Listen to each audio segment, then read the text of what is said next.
yang pertama, sifat syafaat yang pertama, yakin kepada kalimat thayyibah la ilaha illallah Muhammadur Rasulullah. Yang kedua, salat khusyuk wal khudu'. Seluruh sahabat salatnya khusyuk. Kalau dia udah salat, Pak, udah terbang ruhnya. Mi'raj mereka. As-salatul mi'rajul mu'minin. Salat itu mi'raj orang beriman. Wasta'inu bis-sabri was-salah. Maksud salat apa? Membawa sifat-sifat ketaatan di dalam salat ke dalam kehidupan sehari-hari. Kalau di dalam sholat kita berjamaah, di luar sholat berjamaah lah, jangan sendiri-sendiri. Di dalam sholat kita hati tundukkan kepala kita, pandangan kita di dalam sholat. Di luar sholat jangan menjalalatan mata. Di dalam sholat taat kepada imam, di luar sholat taat kepada pimpinan. Di dalam sholat kita tawadhu, letakkan kepala di lantai. Di luar sholat jangan sombong. Di dalam sholat kita salam kanan, salam kiri. Di luar sholat absus salam, tebar salam kepada orang dikenal atau tidak dikenal. Ya Pak ya. Jadi hukum menjawab salam itu kata Ustaz Abdul Somad 3. Ada wajib, fardu, Pak, wajib Pak. Assalamualaikum, sunnah. Tapi menjawabnya wajib. Dan ada salam yang tidak boleh dijawab, haram hukum menjawabnya. Salam siapa? Salam imam Pak. Yang lagi assalamualaikum warahmatullahi wabarakatuh. Nah, itu jangan, waalaikumsalam Pak Imam. Jangan Pak, batal sholat. Itu nggak boleh dijawab Pak ya. Dan ada salam yang kita tidak ingin dijawab. Salam kepada ahli kubur. Assalamualaikum warahmatullahi wabarakatuh. Waalaikumsalam. Kabur kita Pak. Nah, itu nggak boleh ya. Dia hukum salam. Absus salam. Salat. Paham ya? Jadi kalau ada orang maksiat, ajak dia salat. Inna salata tanha 'anil fahsya'i wal munkar. Salat dia hilang maksiatnya. Nah, maka salat yang paling penting. Salat itu seperti kepala pada badan. Pak, Bu, kalau kita kedatangan tamu jam 11 malam. Assalamualaikum. Dibuka pintu, waalaikumsalam. Tahu-tahu ada orang nggak ada tangan, nggak ada kaki ya Pak. Mbak, Bu, bisa minta makan? Haus, kasih nggak? Kasih Pak, jam 11 malam Pak, hujan-hujan lagi Pak. Datang orang cacat pakai tongkat, kaki nggak ada, tangan nggak ada. Udah kasih makan. Jam 1 malam ketuk pintu lagi, nggak ada salam. Ketuk lagi. Kita buka pintu, tahu-tahu nggak ada kepalanya Pak. Bapak kasih makan apa pingsan? Orang yang tak sholat itu seperti orang yang tak berkepala itu, hantu yang berjalan. Nabi yang katakan sholat seperti kepala pada badan. Sholat inilah yang pertama dihisab di yaumil mahsyar. Baik sholat, baik seluruh amal. Rusak sholat, rusak seluruh amal. Maka nanti apa yang akan kita hadapkan kepada Allah Pak? Kalau seandainya antum sholat subuh jam 7, sholat subuh waktu duha, terus doa ya Allah beri aku surga. Mungkin gak Pak? Itu antum bawa duit 300.000 pergi ke dealer Mercy, Pak mau beli mobil, bekal kurang 30 juta aja gak cukup Pak. Jadi kalau kita ingin surga, perbaiki salat, perbaiki amal. Karena salat itu miftahul jannah, kunci surga. Teman saya bikin masjid banyak, di mana-mana masjidnya. Dia bangun masjid tapi dia tak salat. Bro, aneh udah bangun masjid banyak, bagus Bang, antum punya banyak istana di surga, tapi aneh gak sholat. Ente lihat dari neraka itu ke rumah. Dia bila masuk, rumahnya banyak di sana, tapi masuk gak bisa, akses gak ada. Iya Pak ya. Maka tolong ibu-ibu percikan air di wajah suamimu, bangunkan dia sholat malam. Sungguh malang nasib seorang wanita yang punya suami kalau sholat subuh suaminya di rumah. Nabi katakan 2 waktu sholat isya dan subuh berat bagi orang munafik. Kalau saja mereka tahu fadilah sholat subuh dan isya berjamaah, niscaya mereka akan merangkak-rangkak datang di atas tanah. Maka ciri-ciri orang mukmin itu apa Pak? Sempurna 40 hari minimal Pak. Ini amalan yang diajarkan Nabi. Selama 40 hari dia menjaga takbiratul ula bersama imam. Imam takbir dia di belakang, tak masbuk satu waktu pun. Siapa yang sholat selama 40 hari kata Nabi tanpa tertinggal takbiratul ula bersama imam, maka Allah bebaskan dia dari 2 perkara, bara'atun minan nar wa bara'atun minan nifaq. Dijauhkan dari api neraka jahanam dan dijauhkan dari sifat munafik. Syaratnya apa? 40 hari Pak. Bapak harus coba itu sebelum mati. Saya dan teman-teman Pak, seringkali kita i'tikaf di masjid 40 hari nggak keluar rumah, nggak keluar masjid, matikan handphone. Kita tunggu waktu-waktu sholat. Karena kalau nggak dikhususkan waktu mustahil, apalagi tinggal di Jakarta Pak. Keluar sebentar kena macet, tinggallah takbiratul ula. Saya sering tanya sama takmir masjid, antum pernah ngamalin hadis ini nggak? Padahal dia udah di masjid tinggalnya Pak, tetap dia ketinggalan. 40 hari berturut-turut tanpa tertinggal takbiratul ula bersama imam. Usahakan ini sebelum mati Pak. Siap insyaallah Pak ya. Bapak di sini aja masjid kalau nggak mau jauh-jauh. Tapi kalau bosan pindah-pindah masjid. 3 hari di masjid ini, 3 hari di masjid ini, 3 hari di masjid ini. Berarti kalau 40 hari 13 masjid. Jumpa 13 imam masjid, 13 ulama, menjumpai beberapa orang guru baru. Kalau ketemu orang-orang muslim di sana, menemukan saudara-saudara baru di sana. Kita luangkan masa. Hari ini banyak Pak, orang ketika dia mabok, ketika dia jadi preman, dia cium tangan ulama, ketemu habaib cium tangan minta doa. Mulai ta'lim, mulai ngaji, ulama dia kafirkan. Nah, ini orang berilmu tapi gak berzikir. Ilmu tanpa zikir itu kegelapan Pak. Ilmu harus diiringi dengan zikr Allah. Tawadhu kita akhirnya. Ya, ilmu seperti air kata Imam Syafi'i, hanya mengalir ke tempat yang lebih rendah. Orang tinggi hati tak bertambah ilmunya. Ketika kita merasa bodoh, Allah tambah terus ilmu. Tapi ketika merasa sudah pintar, Allah nggak tambah lagi ilmu. Habis sudah. Kata Buya Hamka rahmatun alaih, semakin luas ilmu seseorang, semakin sedikit dia menyalahkan orang. Kalau hari ini ada orang yang dia aja benar, orang salah semua Pak, itu tanda sedikitnya guru dia, tanda sedikitnya kitab yang dia baca, tanda sedikitnya majelis yang dia kunjungi. Kita nggak boleh fanatik sama ustadz Pak. Jadi Sulaiman ini debu di sandal ulama. Saya bukan ulama Pak, banyak yang lebih hebat lagi. Tapi meskipun bukan ulama, ada perkataan saya mungkin yang baik yang bisa diamalkan. Insyaallah Pak ya. Fanatik 3 saja, Allah, Rasulullah dan sahabat. Selain itu nggak boleh fanatik. Oh, saya mazhabnya Syafi'i. Kalau masjidnya nggak berkunut, saya nggak sholat di sana. Ini orang bodoh. Ada lagi yang bertanya sama Ustadz. Ini kisah nyata nih di Cibubur Pak. Ustadz, mana yang lebih sahih? Mana yang benar, kunut atau tidak kunut? Jamaah awam bertanya. Saya tunggu nih apa jawaban Ustadznya. Kata Ustadznya, hadis, oh, keluar tuh logat Arabnya Pak. Yang paling sahih itu tidak berkunut. Kunut itu pendapat yang lemah. Saya langsung berdiri Pak.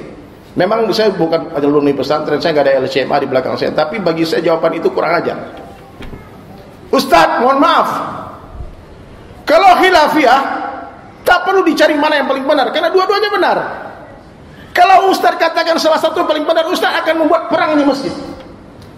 Berantem orang di masjid nanti. Kalau Ustaz katakan salah satu benar, contohnya Ustaz jawab tadi, yang benar itu tidak berkunut, yang berkunut lemah. Ustaz telah menghina pendapat Imam Syafi'i rahmatullah alaih. Saya nggak terima, ini nggak benar itu. Kalau sudah khilafiyah, kau pilih yang paling benar menurutmu, ya sudah amalkan. Kalau ada orang yang berpendapat mengamalkan hadis pendapat yang lain, ya biarkan saja. Tidak usah dibahas lagi mana yang paling sahih, saling doakan saja. Ya, ya Allah teman-temanku yang berkunut, ya Allah, menurut saya itu lemah, ya Allah pendapatnya, tolong ampunkan dia. Kan aman kan? Yang berkunut, doa ya Allah itu temanku seumur hidup tak hafal doa kunutnya. Dia hafal, dia nggak pernah dia berkunut. Ya Allah bagi pahala kunutku sebagian itu dia ya Allah. Termasuk dalam profesi saya Pak, ini hari-hari nggak berhenti-henti orang mencaci maki. 2 pendapat tentang musik. Sebagian ulama mengharamkan bukan karena mereka keras, tapi karena mereka hati-hati.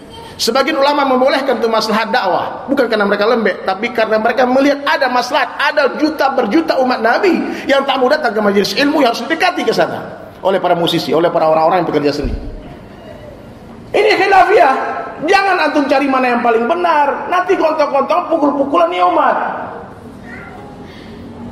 Antum gak mau dengar musik, tutup kuping. Sudah selesai. Doakan teman-teman musisi yang berdakwah. Opik saya dan teman-teman, ya Allah ampunkan diri Sulaiman. Jangan dibilang diri Siluman. Saya dicaci maki terus Pak Bib. Diri Siluman itu subhan itu apa itu? Wah, dicoret-coret muka saya di internet. Takutlah kalian kepada Allah. Coba baca di komentar di YouTube tuh, video DSAS itu. Ratusan komentar orang mengatakan, Pak, saya dulu Kristen, gara-gara dengar lagu ini saya masuk Islam. Saya dulu Buddha, saya gara-gara lagu ini masuk Islam. Saya dulu pengedar narkoba, saya dengar lagu ini masuk Islam. Ini wasilah, ini jembatan. Dulu Wali Songo menggunakan ini strategi untuk mengajak orang kepada Allah. Tersebarnya Islam di Nusantara melalui panggung-panggung hiburan. Bukan dengan peperangan, dengan pendekatan sosial budaya. Udahlah, kalau kalian udah levelnya tinggi, udah sibuk dengan Al-Quran sepanjang hari, gak ada waktu dengar musik, respect. This is level very luar biasa. Saya salut Pak. Saya kalau ada teman saya gak dengar musik, saya cium kakinya Pak. Ini wali Allah pasti ini. Tapi kalau dia mulai mencaci maki, saya bilang sampah kamu.